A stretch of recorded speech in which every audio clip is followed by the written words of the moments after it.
আসসালামু আলাইকুম। কেমন আছো আপুরা সবাই? আশা করি ভালো আছেন। আজকে লেস দিয়ে অসম্ভব সুন্দর একটি সেলোয়ার কাটিং এবং সেলাই খুব সহজ পদ্ধতিতে করে দেখাবো। যারা সেলাই কাজ একদম নতুন তারাও খুব মনোযোগ সহকারে দেখলে একবার দেখলেই সেলোয়ারটি কাটিং এবং সেলাই করতে পারবেন। প্রথমে কাপড়টি 4 ভাঁজ করে তারপরে হাইয়ের মাপ নিয়ে আর লাম্বার মাপ রাবার ঘরের জন্য রেখে তারপরে সেলোয়ারটি কাটিং করে নেওয়ার পরে এই যে আমরা আগে সেলোয়ারটি যেহেতু এক কাটের হবে, কোমর পাট আলাদা হবে না, প্লাজো সিস্টেম কাটিং আর কি। সেলোয়ারটি প্রথমে হাই দুই সাইড থেকে ধরে হাইয়ের সেলাই দুটো করে নিতে হবে। আগে দুই সাইডে যে ডবল ডবল করে সেলাইগুলো আমি করে নিতেছি।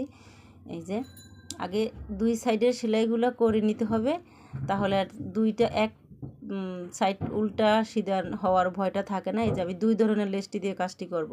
এখন আমি আলাদা পায়ে পট্টি দেওয়ার জন্য লেস আলাদা করে দেওয়ার জন্য আলাদা একটা কাপড় 3 ইঞ্চি লম্বা করে 3 ইঞ্চি চওড়া করে কাপড়, পায়ের মুহুরি হবে 6 ইঞ্চি, শিলের জন্য 1 ইঞ্চি বাড়তি 7 ইঞ্চি লম্বা এবং 3 ইঞ্চি চওড়া করে আলাদা লেসের প্লেটের জন্য কাপড় কেটে নিলাম। এখন আমি আগে লাগাবো জয়েন লেসটি, আগে জয়েন করব। কাপড়টির উল্টা দিক থেকে জয়েন লিস্টে আগে অ্যাটাচ করব। আগে সেলোয়ারের বডির সাথে অ্যাটাচ করলাম, তারপরে পট্টিটির সাথে উল্টা সাইড থেকে জয়েন লিস্টে অ্যাটাচ করলে খুব সুন্দর লাগে।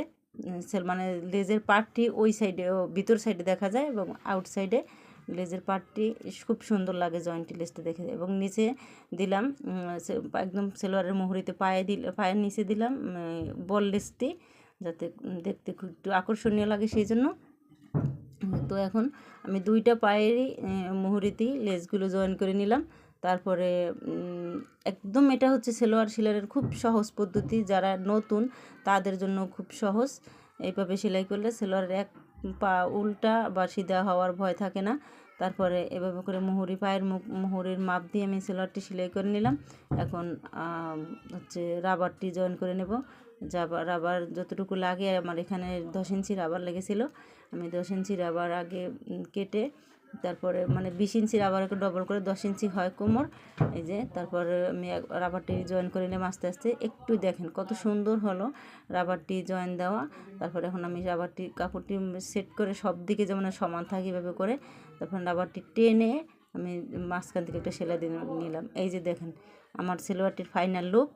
এই যে জয়েনগুলো একদম 100% মিলছে এবং এইভাবে খুব সুন্দর